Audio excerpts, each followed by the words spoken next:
Welcome. In today's lecture, we shall discuss about very important topic of the jurisprudence. The topic's name is Schools of Jurisprudence. Jurisprudence is a study and knowledge of the law that explain its creation, enforcement and purpose. For a better understanding and contemplation of the law, we have to interpret and origination and the theories behind it. The term jurisprudence derived from the Latin term jurisprudentia, which means the knowledge of the law.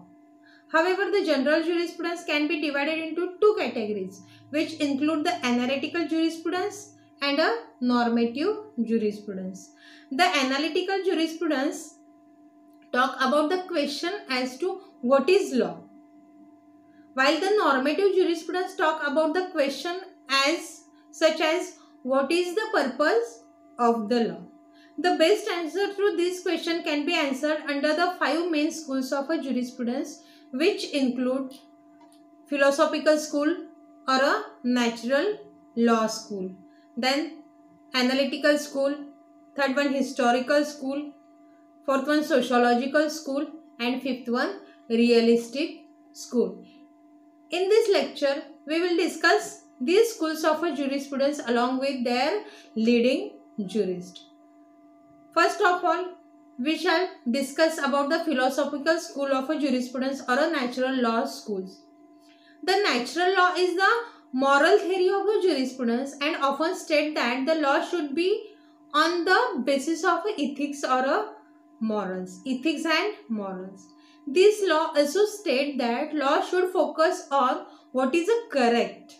In general, natural law is a philosophy of the law that focus on laws of nature.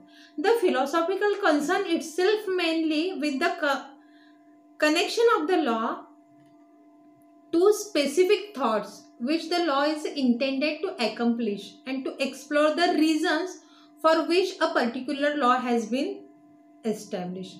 The eminent law specialists consider the law as neither a discretionary order of a ruler nor the concerning the making of a recorded need.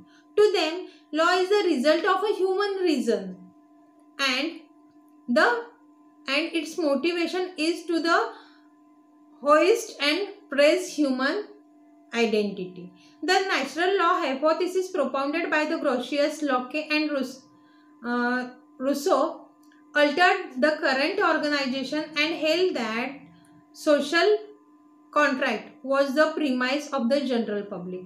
Hobbes utilized the natural law hypothesis to propagate the reactionary development and legitimize the business as usual for safeguarding the harmony and insurance of the people from never-ending struggle and disarray. The views of a school represent the philosophical thought of the school itself. Hugo Grotius, a Dutch national and a Republican philosopher, was regarded as the father of the philosophical school of jurisprudence. In his famous work, The Law of War and Peace, the Grotius stated that natural law springs from the social nature of a man, and natural law as well as a positive morality both are based on a nation of righteousness. Natural justice is a justice indeed with the truth. The rules of human conduct emerge from the right reason and they receive the public support of the coercive force of the state, but the census of the public disappropriation. Grotius also promoted the concept of a just war as a war that was required by the natural, national and divine law under certain circumstances. He developed a series of rules for the right conduct of the war based on the principle that action in a war should serve the right. Grotius also wrote De Jure Praetor, on a chapter of which defending free access to the ocean for all nation was reprinted and widely circulated under the title Mare Liberum. John Locke is among the most influential political philosopher of the modern period.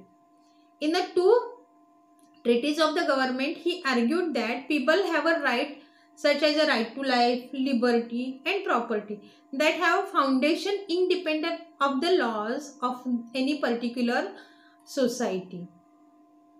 Locke claimed that men are naturally free and equal as a part of a justification for understanding the legitimate political government as the result of a social contract, where a people in a state of a nature conditionally transfer some of their right to the government in order to better ensure the stable, comfortable enjoyment of their lives, liberty and property. Locke also defined the principle of the majority rule and the separation of the legislative and executive powers. He additionally protests the guideline to dominant party rule and the division of administrative and the official forces. Rousseau believed modern man's up to his own need was responsible for all sort of a social ills, from exploitation and domination of others to poor self-esteem and depression. Rousseau believed the good government must have the freedom of all citizens as its most fundamental objective. The social contract is a Rousseau's attempt to imagine the form of a government that based upon the individual freedom and all its citizens with a certain constraint inherent to a complex modern civil society.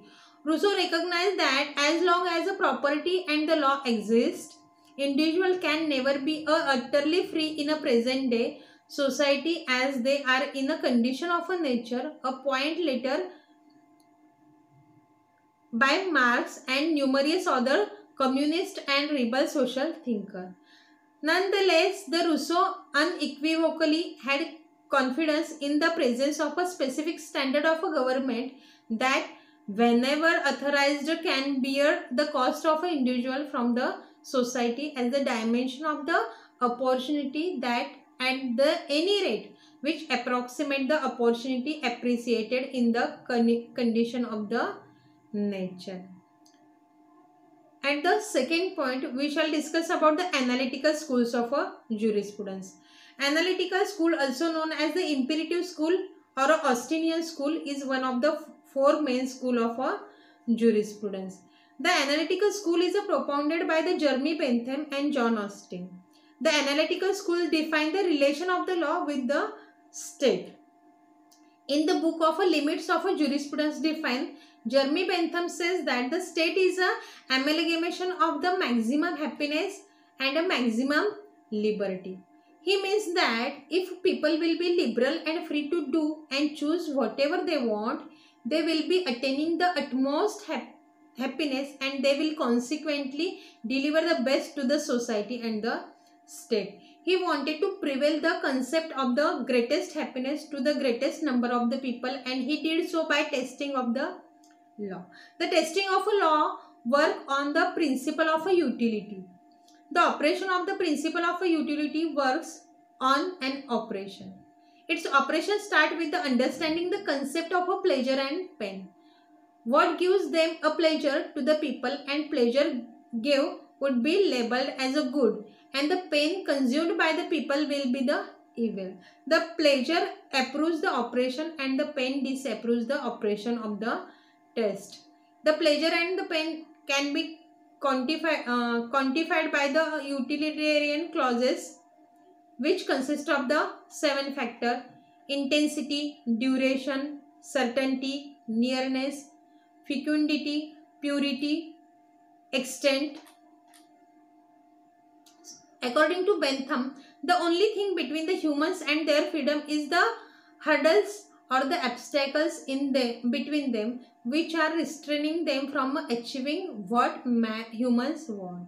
He believes in the laissez-faire state where the man is free, as the literal meaning of a laissez-faire says that let a man be free. Austin is known as the father of the analytical school. In his book Proviences of the Jurisprudence Defined, Law as the rules defined for the guidance of the intelligent beings by the another intelligent being having power over them.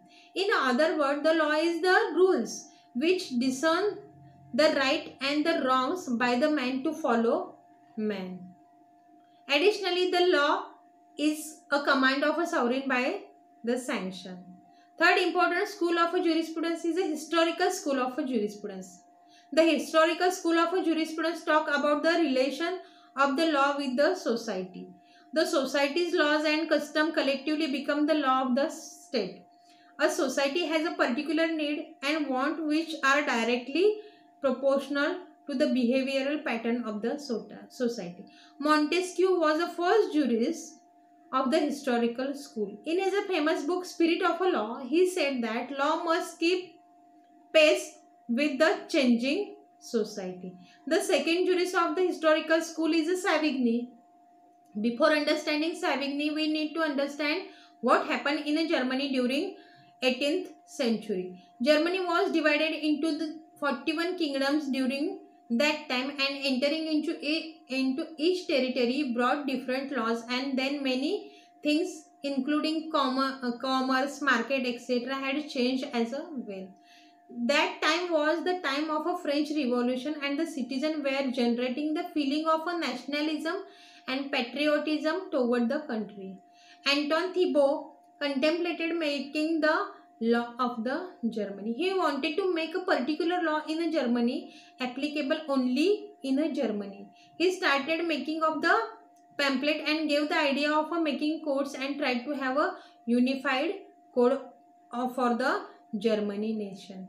Savigny criticized and slammed this theory. Savigny was also called the Roman law expert. His theory was the Volks's theory. This theory propagated the idea of the German will of the general principle, and the law is the direct result of the society and its people and their behavior. He underscored that law has the national character. For instance, Indians have a particular national character and they demand a need for the society that cannot be imposed on any other country or a person. The law of a nation will be created according to the need of the society, and the law is having a direct relationship with the culture or the culture of a society. Henry Maine was the third jurist of the historical school of jurisprudence. He has a legal fiction back in his mind. He said that every progressive society make the law for their respective society in advance, and it is mark of the progressive society to do so. He gave the status to the contract theory. In every traditional society, the right and obligation of the people were defined according to their status. The lower and higher caste people used to have their own respective right and obligation. This division of rights and obligation was according to the status of the person. The contract theory deals with the law making in the transformative way so that there can be free nomination between the society. The fourth jurist of the historical school of jurisprudence to be the Pantha. According to him, neither society nor the state can make the law. He believes that a society has a lot of people and they carry their own self-interest as well.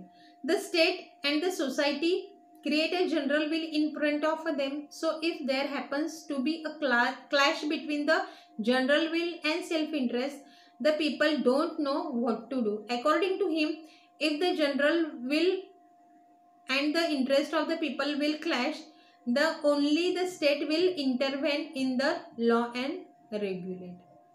Then fourth important school of jurisprudence is a sociological school of jurisprudence. The sociological schools talk about the relation between the law and the sociology. According to the jurist of this school, the law is a social phenomena owing to be the reason that law has an impact on a society. Law understands the society according to its need and its relation with the society. This school was developed during the late 19th and early 20th century, which is the same as the name when the laissez-faire state was introduced as well. During that time, the individual interest of the society started to evolve. The jurists associated with the sociological school or Enrich, according to him, the main source of a organization of the law is a society. He gave the emphasis on the statement of a man in a association, and he gave the term living way. Living way because the law is originated from society and not from courts or a legislation. Then we come to the Roscoe-Pound. Roscoe-Pound gave the term of a social engineering. According to it, people use the experiment to make the new inventions. We shall use the law to curb the menace of a society.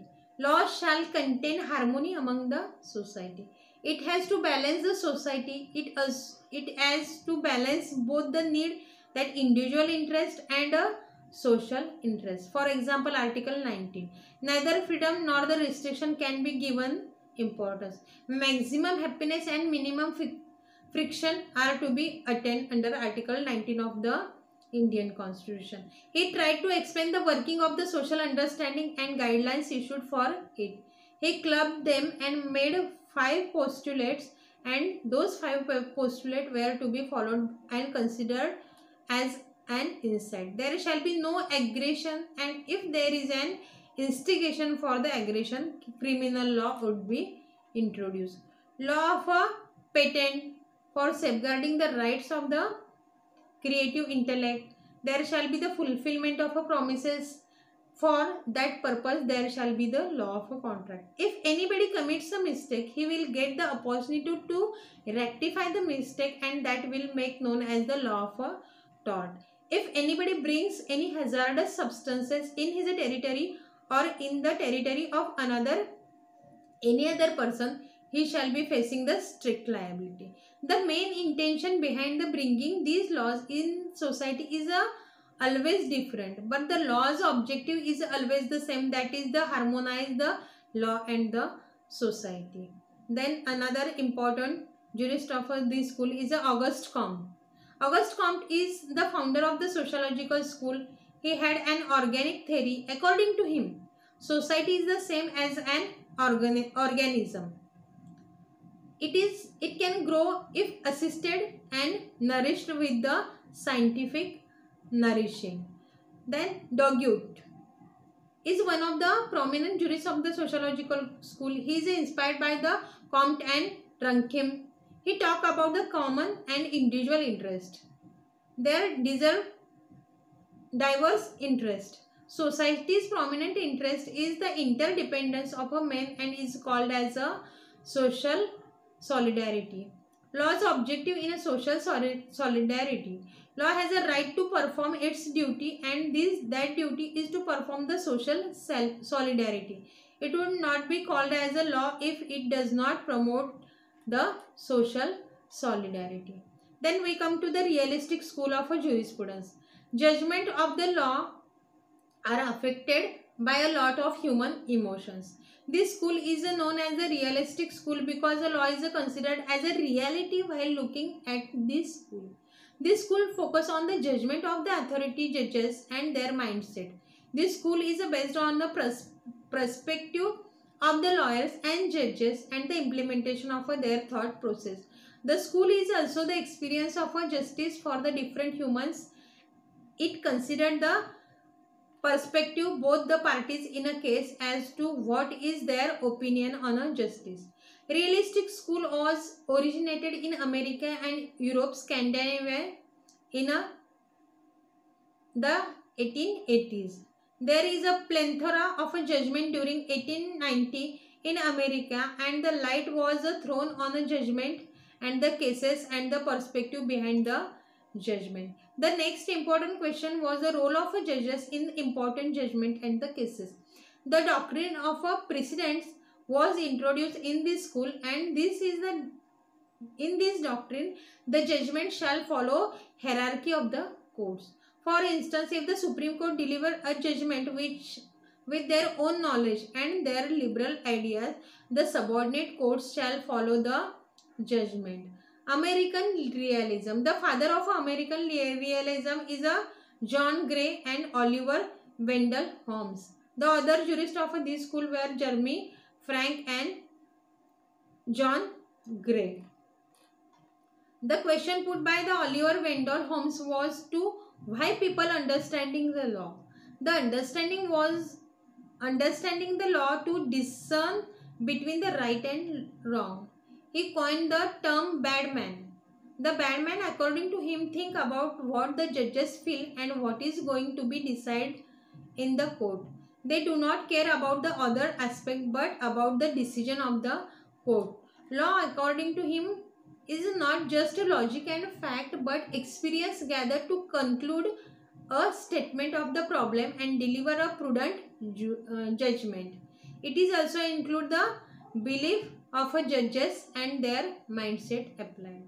Then another important jurist of this school is Jeremy Frank. In his book of a law of a modern mind, Jeremy Frank stated that the legal certainty is a myth and there is no certainty of what would be the outcome of every wrong done, as it contains a lot of variables and constraints left out for a different interpretation. He contemplated that what the judges and lawyers do and shall do. They apply legal facts and reach the judgment. However, what is the fact are wrong and so shall be the judgment. There is absolutely no guarantee that judges would be understanding the fact word by the word and there will be the flawless judgment every time. It is always the duty of a lawyer and judges to follow the background of the law, and the law is a constructive work in the hands of the lawyer and judges. They shall do it independently and without any imposition. During the 1990s, the liberalization was a peak and many policies changed and the law was means for the social end. You can formulate the law according to the need of a changes of the society. They shall work parallel and there should be the common solution. In conclusion, we can say that the schools of jurisprudence give us the idea of how the society, law and the need of the law originated and how gradually the law was amended according to the need of a society and the people. The schools of jurisprudence assist us to understand our purpose of existence as well. For we contribute to the society in our own ways, then we have been doing the same for the ages. The contributing factor for the establishment of a successful and working society need the consent of the people for the law they are following. Once the psyche of the human nature and the society is comprehended, then the rule of a law follows. In this way, in today's lecture, we discuss about the important topics schools of a jurisprudence. Thank you.